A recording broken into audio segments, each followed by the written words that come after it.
제가 이 많으신 분들 앞에서 이리 말하는 건 처음입니다. 태어나서 너무 떨리고 두렵습니다. 제 부족함이 제 인생의 간증이거든요. 들어주시기 바랍니다. 먼저 부족한 저를 이곳에 세워주신 하나님께 너무 감사드립니다.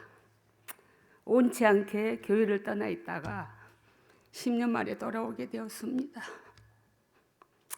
아직 성겨야 했던 교회를 떠나 무거운 발걸음을 옮겨야 했습니다.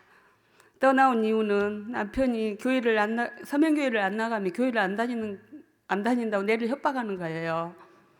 그래서 정말 기도하면서 너무 힘든 여정의 길을 전혀 하나님 기도하면서 하나님이 가시라 하더라고요. 그래서 우리 가족의 복음도 중요했기 때문에 아버님과 남편을 모시고 이곳에 왔습니다. 많은 성도님들이 저를 사랑해 주시고 반겨 주시고 너무 행복했습니다.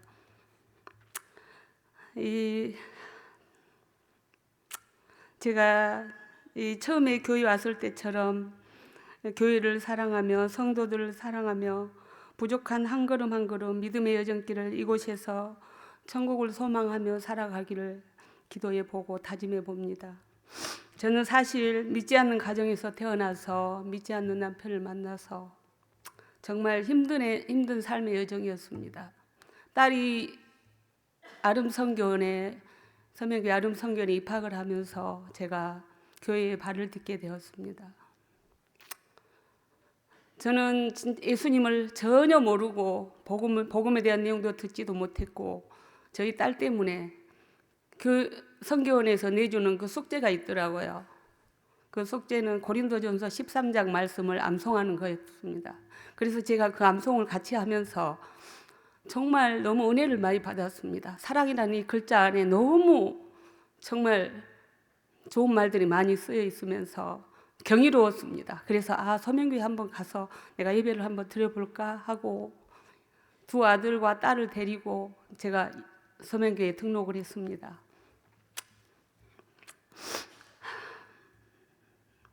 그런데 좋은 일만 있는 게 아니었어요. 교회를 나오니까 제가 종갓집 맏며느리거든요. 너무너무 핍박이 심했습니다.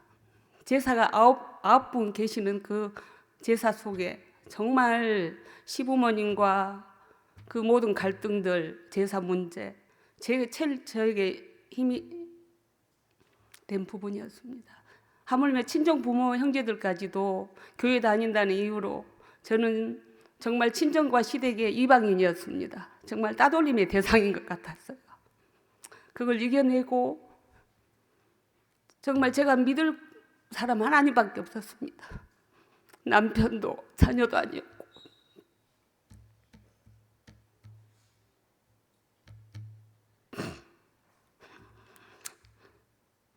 수많은 고난과 나를 힘들게 할 때 내가 기댈 것은 하나님밖에 없었기에 모든 걸 하나님께 맡기고 기도했습니다. 내 마음은 더 견고해지게 담대해졌습니다. 악을 선으로 이기게 하신 하나님 너무 감사했습니다. 믿지 않는 형제들보다 부모님을 더 섬겨야 한다는 그 부담감 때문에 더 열심히 섬겼습니다. 그 고난을 통과하게 하신 하나님 반전이 있었습니다. 10년 동안 제가 우리 시댁의 제사 문제로 인해서 기도했을 때 어머님이 돌아가시기 전 5년 전에 제사 문제가 깨끗하게 해결됐습니다. 할렐루야입니다. 저는 너무 뛸 듯이 기뻤고 감사했습니다. 그 모든 제사 문제가 해결됐을 때 정말 이 말을 어떻게 말로 표현할 수가 없더라고요.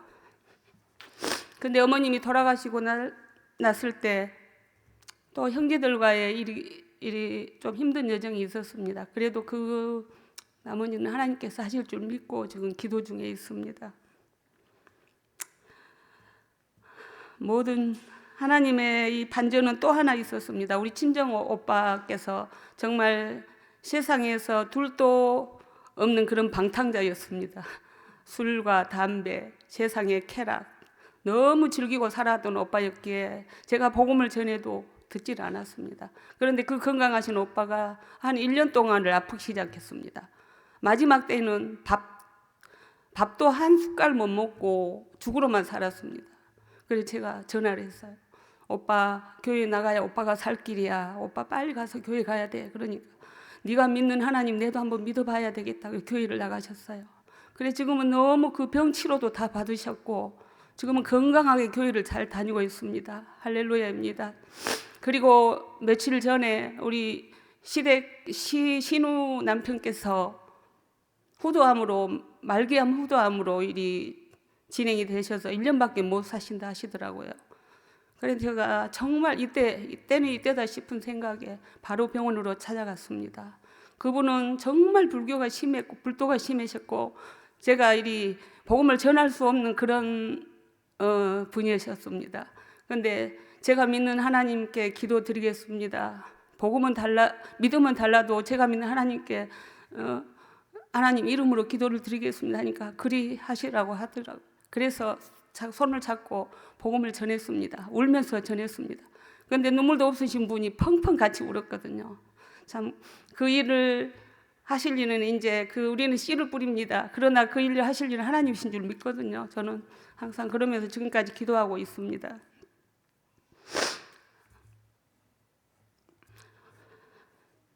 자격 없는 저에게 철저한 회개와 내려놓음을 통해 하나님을 만나게 하시고 죄인된 나를 예수님의 십자가의 사랑으로 하나님에게 되게 하신 그 은혜를 생각하니 복음의 빚진 자로서 하나님과 이웃 사랑을 실천하는 길은 오직 복음을 전하는 길이었습니다. 성령이 너희에게 임하면 온 유대와 너희가 권능을 받고 예루살렘과 온 유대와 사마리아와 땅끝까지 내 증인이 되리라 말씀하시는 그분의 그 말씀을 우리가 깨달으면 전하겠습니다. 저는 처음에 복음을 너무 부끄러워했습니다. 예수님 믿으세요 하는 그 자체가 내 입속에만 맴돌았지 내가 정말 이 표현하는 게 너무 힘들더라고요. 그래서 하나님 앞에 기도할 때 하나님께서 은혜를 주셔서 정말 이 복음이 이제는 부끄럽지 않거든요. 부끄럽지 않고 예수님 믿으세요 하는 그때 그 희열은 말할 수가 없습니다. 너무 좋고 행복합니다. 저희 몸은 이제는 정말 새하여져 갑니다. 몸도 마음도 그 열정도 사라져 가거든요. 이제는 살아온 날보다 정말 하나님 만날 날이 더 가까워지기에 다시 한번 힘을 내봅니다.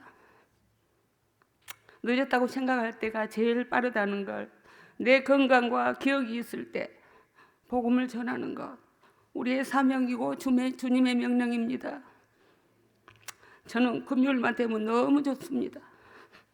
열정이 넘치는 이성진 장로님, 바쁘신 와중에 복음에 같이 동역해 주시는 교육자님, 사모님들, 그리고 항상 먼저 준비를 해 놓으시는 우리 손호정 권사님, 또 권사님 알게 모르게 이렇게 모른 데서 이렇게 열심히 섬기시는 권사님들, 집사님들, 그분들이 있기에 정말 힘이 나고 너무 좋습니다.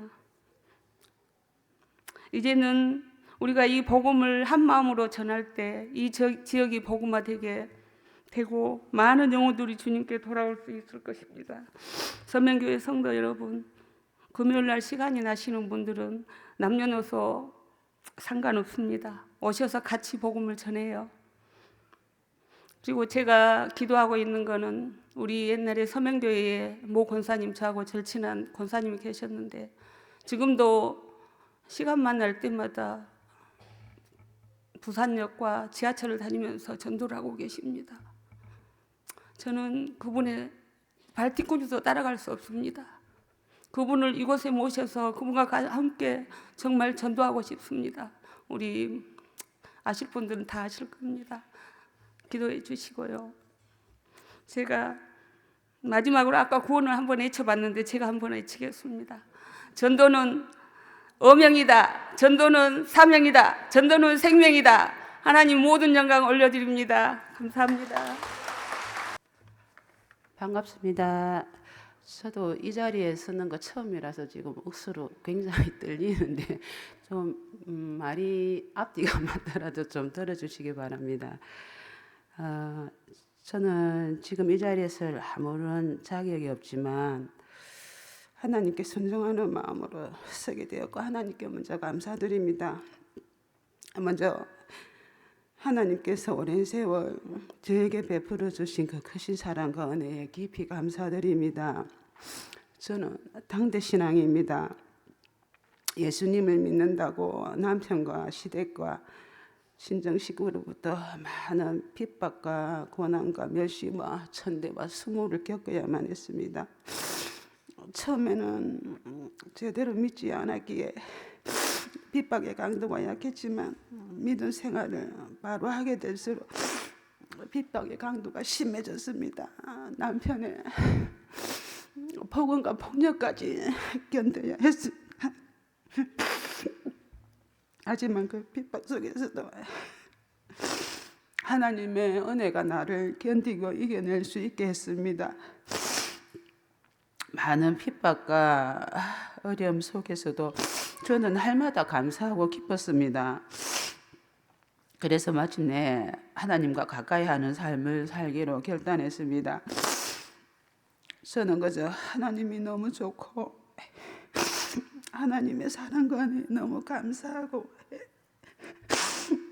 또 하나님께서 복음을 전하신 말씀에 순종하기로 했습니다. 마리아가 예수님의 발치에 앉아 말씀을 듣는 이 좋은 편을 택했듯이 저도 하나님의 말씀을 읽고 듣고 기도하고 복음을 전하는 좋은 편을 택했습니다. 저는 하나님이 너무 좋기 때문에 24시간 하나님만 생각하고 살고 싶습니다.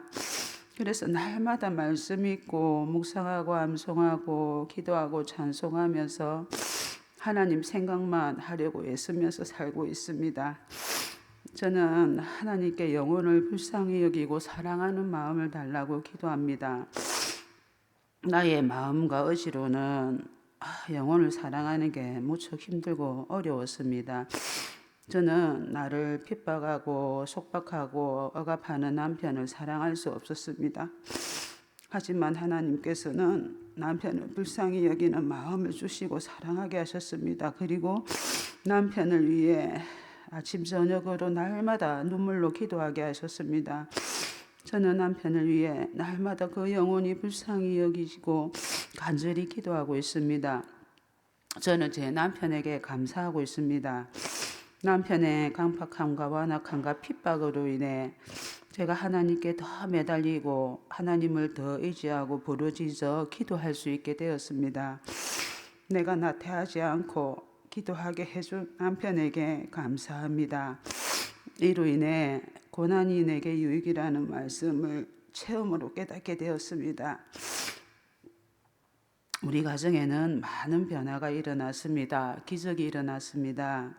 남편이 장남이고 장손인데 우리 가정의 제사를 하나님께서 없애주셨고 시골의 시아버지 시어머니의 산소도 흔적 없이 하나님께서 없애주셨고 아들은 주의 종이 되겠다고 남편에게 선포하고 신대원을 갖고 이번 설날에는 저하고 우리 아들하고 며느리 3명이 모여서 방이 아닌 거실에서 당당하게 기타 치면서 하나님을 찬송하고 가정 예배를 드렸습니다. 우리 가정을 여기까지 인도하신 하나님을 찬양합니다. 저는 친정과 시댁 가족의 영혼 구원을 위해 오랫동안 기도해오고 있습니다. 하나님의 은혜로 조덕순 큰언니가 서민교회에 2달 정도 나온 적이 있습니다. 그러나 오래 가지는 못했습니다. 너무 안타까웠지만 제 힘으로는 되는 일이 아니라서 하나님의 때를 바라고 계속 기도하고 있습니다. 큰언니를 전도하고 섬기면서 죄인 한 사람이 회개하고 돌아오면 하늘에서는 의인 99으로 인하여 기뻐하는 것보다 더 기뻐하신다는 말씀이 새삼 와닿았습니다. 그만큼 한 영혼이 하나님께로 돌아오는 것은 엄청난 일인 것 같습니다. 큰언니의 일을 겪으면서 교회에 나오시는 성도님 한 분 한 분이 너무나 귀하고 소중하게 느껴졌습니다. 저는 금요 전도팀으로 섬기고 있습니다. 교회에 나올 수 있음에 감사하고 복음을 전할 수 있음에 너무나 감사합니다. 늘 기쁘고 즐겁고 감사하는 마음으로 복음을 전하고 있습니다. 지금은 남편의 내정 간섭으로 내가 자유롭게 나와서 기도도 못하고 복음도 못 전하고 있지만 저는 날마다 교회에 와서 기도도 하고 싶고 복음도 전하고 싶습니다. 복음을 전하는 것이 쉬운 일은 아니지만 복음을 전하는 것이 하나님 사랑, 이웃 사랑의 실천이라고 생각하기에 너희는 온 천하에 다니며 만민에게 복음을 전파하라 하신 말씀에 순종하여 때를 얻든지 못 얻든지 항상 예수님을 전하며 살 것입니다. 일할 수 없는 어두운 밤이 속히 곧 올 것입니다. 부지런하여 게으르지 말고 열심을 품고 주를 섬기고 서로 사랑하고 예수님의 지상 명령인 복음을 부지런히 전하는 저와 성도님이 다 되었으면 좋겠습니다. 마지막으로 시간 되시는 성도님들은 금요전도에 많이 나오셔서 하나님을 기쁘시게 하는 성도들이 다 되시기를 원하고 바라고 기도합니다. 감사합니다.